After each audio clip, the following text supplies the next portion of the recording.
So, okay, we can continue with the discussion of polarization. So, in the last class, we have discussed how to polarize a light or how to polarize an electromagnetic wave. And the answer that we have got is we can use a Polaroid or a wire grid polarizer to polarize an electromagnetic wave. Okay, so what we have discussed till now, I will just summarize it here. So, consider a light which is propagating towards the right. Okay, so if it is an unpolarized light, we can denote that unpolarized light containing an S polarization and as well as P polarization. So this is basically an unpolarized light.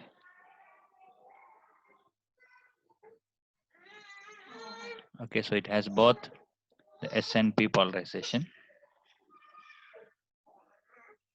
Now if you transmit this unpolarized light through a Polaroid, so assume we kept a Polaroid like this with the pass axis vertical. Then after this Polaroid, okay, so this is a Polaroid, or in general it is called a polarizer. Okay, so after this Polaroid, it will completely block the S polarized light, and we will have only the P polarized light.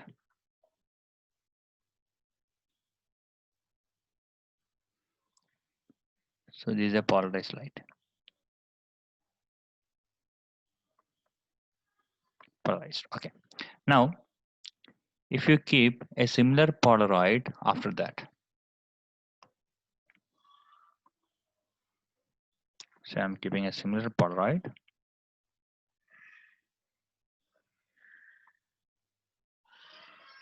To its right.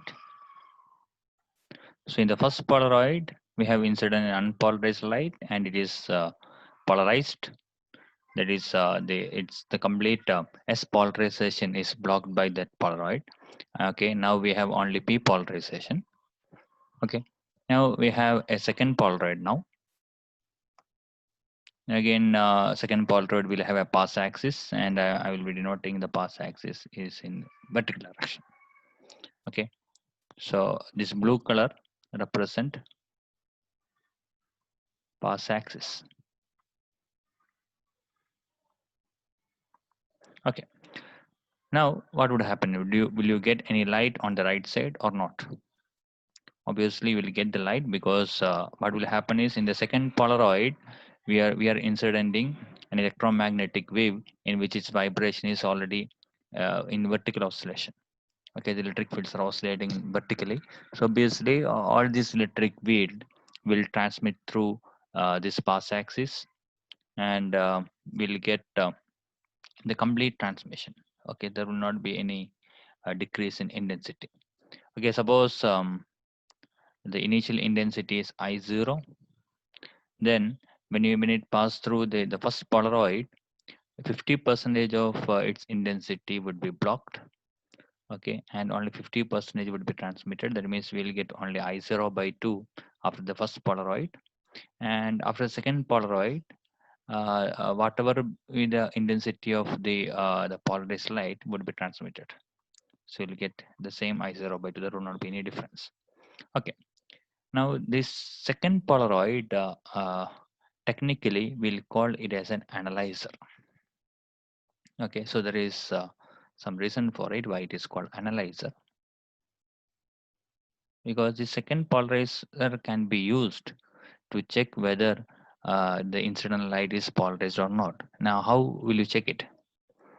Okay, so what you can do is you can rotate this analyzer.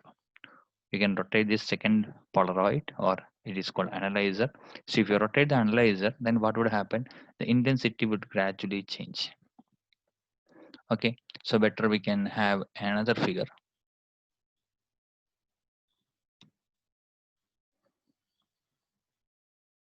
Suppose you have an polarized light. State of polarization I am assuming is a P. Okay, is polarized, and it's nothing but p polarization.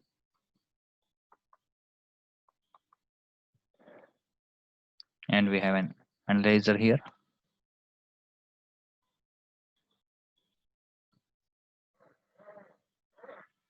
Analyzer here. And so originally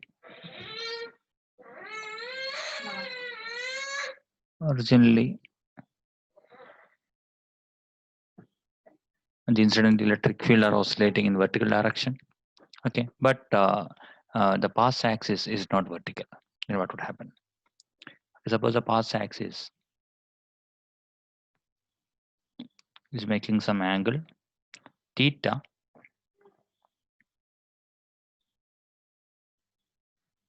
with the vertical direction.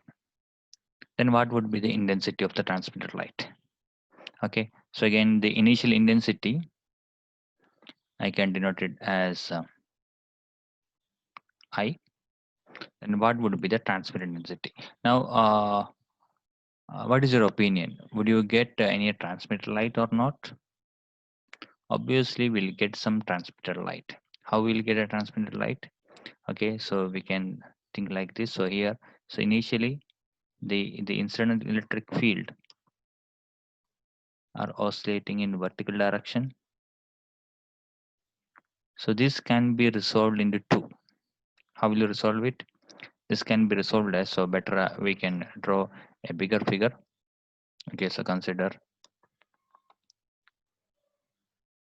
this Polaroid I am redrawing here.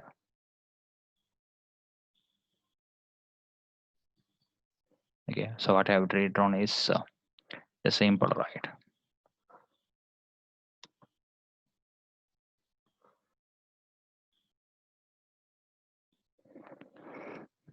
Okay, so this is vertical direction.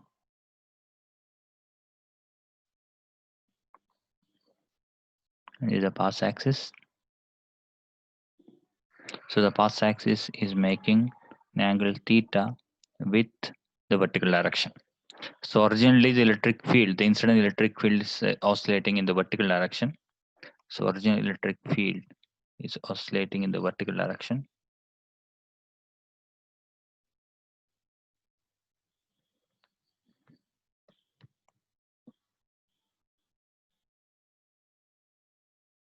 With intensity I.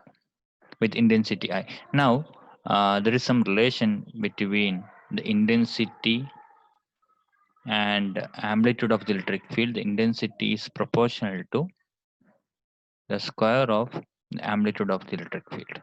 What is meant by amplitude? Okay, so if you look at an electromagnetic wave,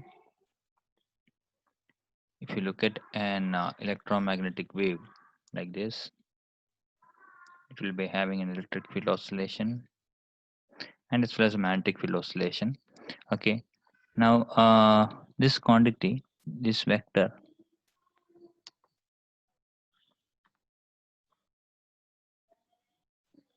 is a maximum value for the electric field of this electromagnetic wave. So that maximum value of the electric field is called the electric field amplitude and denoted by symbol E0. And intensity is usually proportional to the square of the amplitude of the electric field. Okay. Now I can resolve this vector, this vertical vector, into two. One is the vector perpendicular to the blue line and the vector parallel to the blue line. Okay. So for the time being, just ignore the the lower oscillation. So just consider the oscillation about upper direction. Okay, so I can resolve this into two.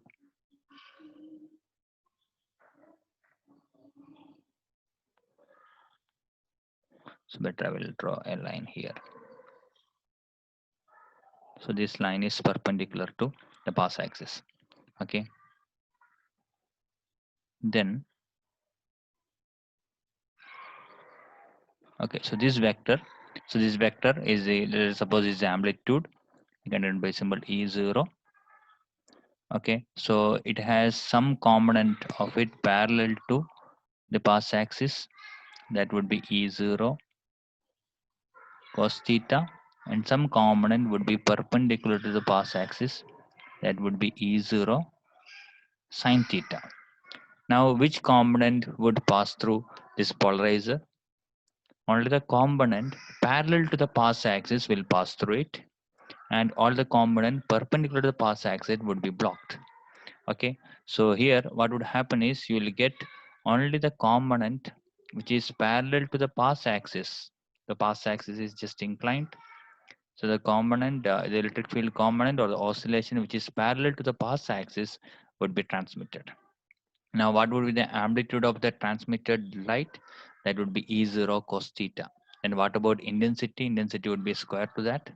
Okay, so the intensity, its intensity would be equal to the original intensity. The intensity would be proportional to, so this I is proportional to E0 square. Now I can write this specimen I prime, that would be E0 square cos square theta.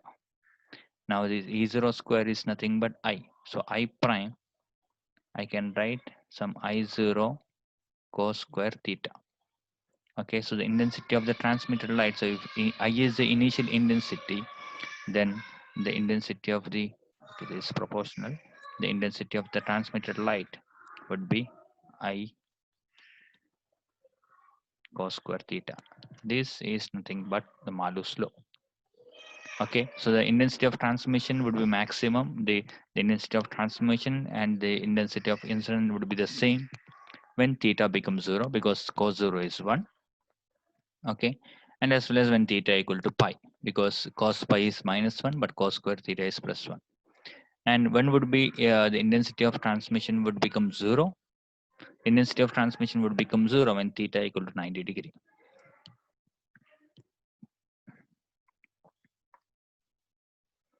Okay, so if this is the case, consider an electromagnetic wave propagating to it, and you have an unpolarized light initially,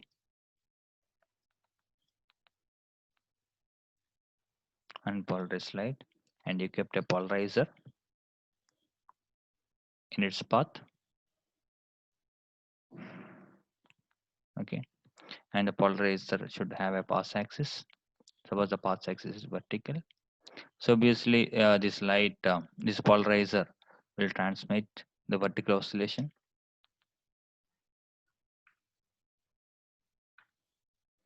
Okay. Now on this path, I will kept another Polaroid, and the next Polaroid I will call it as an analyzer. Suppose the path axis of analyzer is perpendicular to the initial path axis, the path axis of the polarizer. Then what would happen? There will not be any light on the right side. No light. Because what happens is here we are incidenting a vertical polarization, and the path axis between the polarization, the direction of oscillation, and the path axis is become 90 degree, and the intensity would be 0.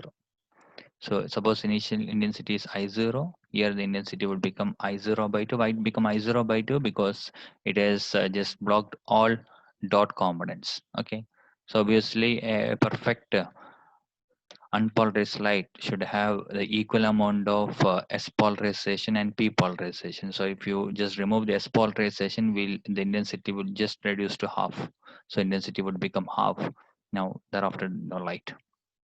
Okay. So then how can you write the Malus's law? Okay. So what is the statement for Malus law?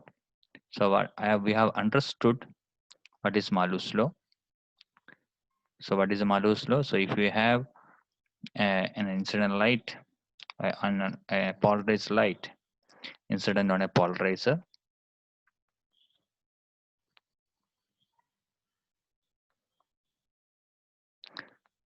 suppose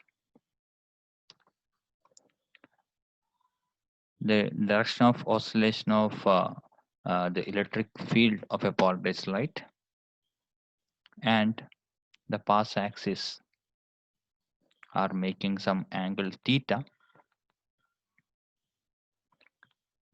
then the transmitted intensity would become cos square theta times of the incident intensity.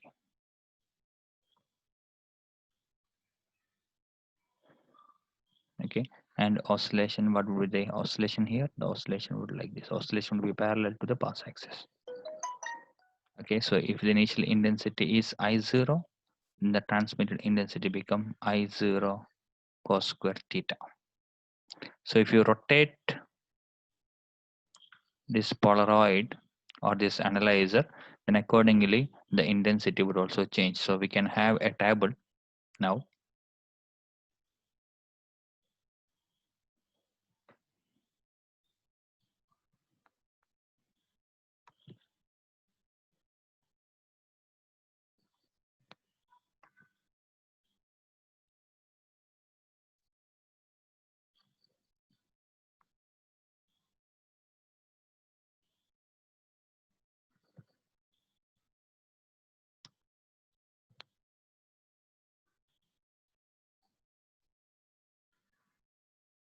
Okay, so theta and the transmitted light. So if I0 is the initial intensity, when theta is 0, then you'll get the maximum transmission. If theta 0 means the path axis is parallel to the oscillation of incident light. Okay, and when theta become 90 degree, what would happen? There will not be any transmission at all. Okay, now in between, what about when theta become 45 degree? When theta become 45 degree, become I0 cos square 45, and cos square 45 is 1 by 2. The intensity will become I0 by 2. When theta equal to 90 degree, the intensity becomes 0. And what about when theta become 180 degree? When theta become 180 degree means again the path axis would be parallel to the oscillation. The path axis would become vertical. Okay, then intensity is same as I0. Okay, so then what about 270? The 270 again it becomes 0, and 360 it become I0. Okay, so what would happen now in between 90 and 180? We can have a 135 degree. We'll get I0 by 2, and in between 180 and 270 we have a 215. Sorry, so you're not 125. Okay, 125. Here you will have a 225 degree. We'll get I0 by 2 again, and at 315 degree we'll get I0 by 2. Okay, so if you plot a graph,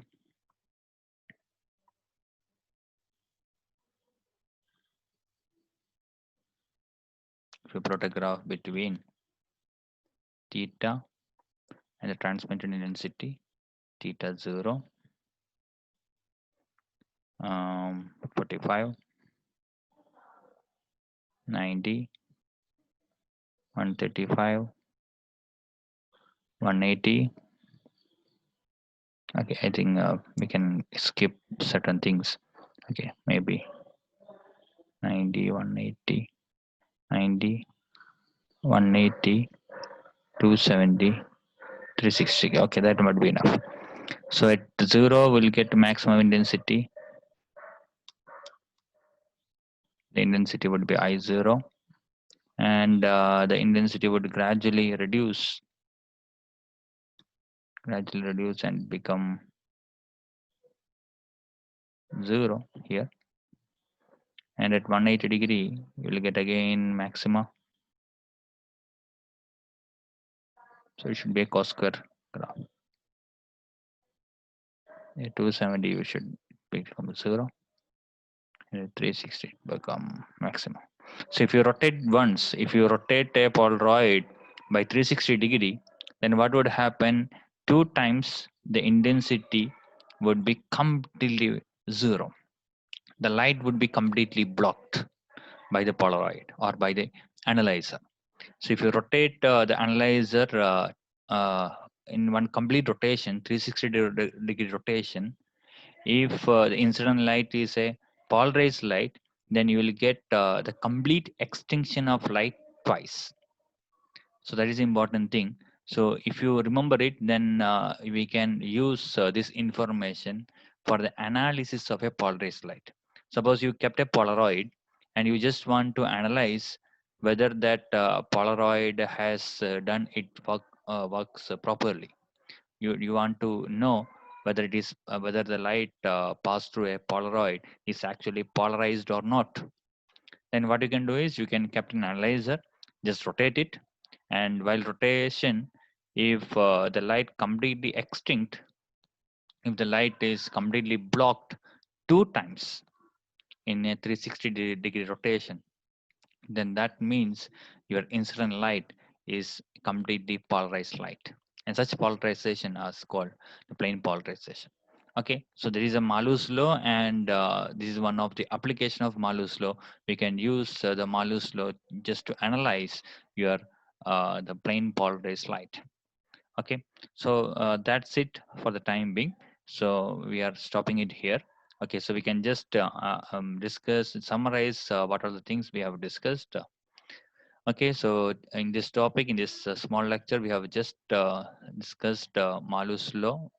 Okay, we already discussed how to polarize an electromagnetic wave. You can use a Polaroid, and Polaroid has a pass axis. The pass axis are the axis in which the oscillation can be transmitted.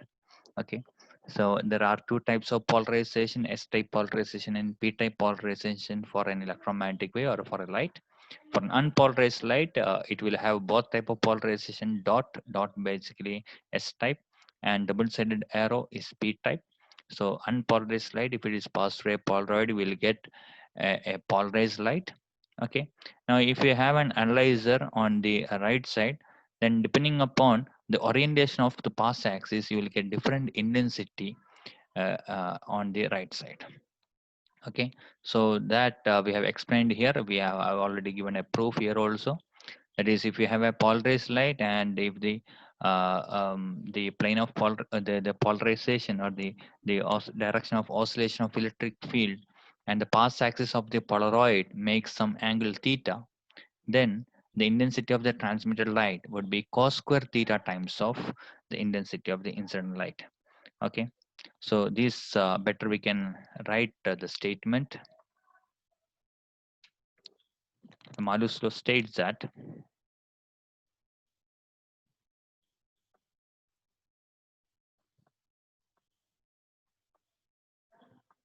Malus law states that when completely plane polarized light incident on an analyzer,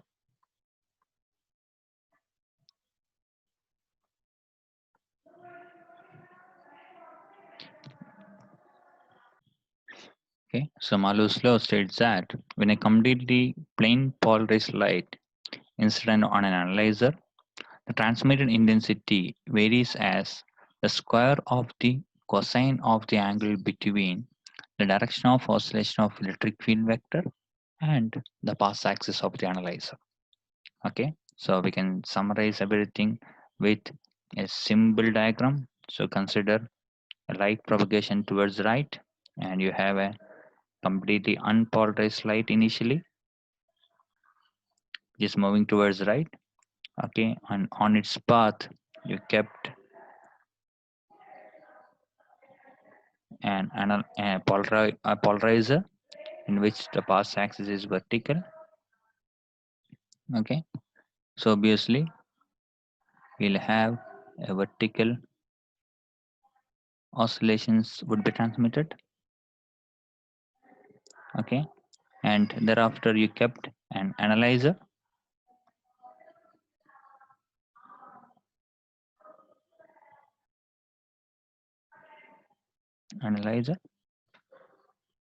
where the analyzer is making some angle theta with direction of oscillation of the incident electric field.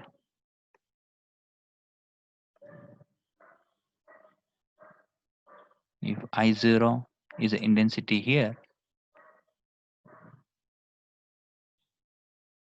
then the transmitted intensity would be I0 cos square theta.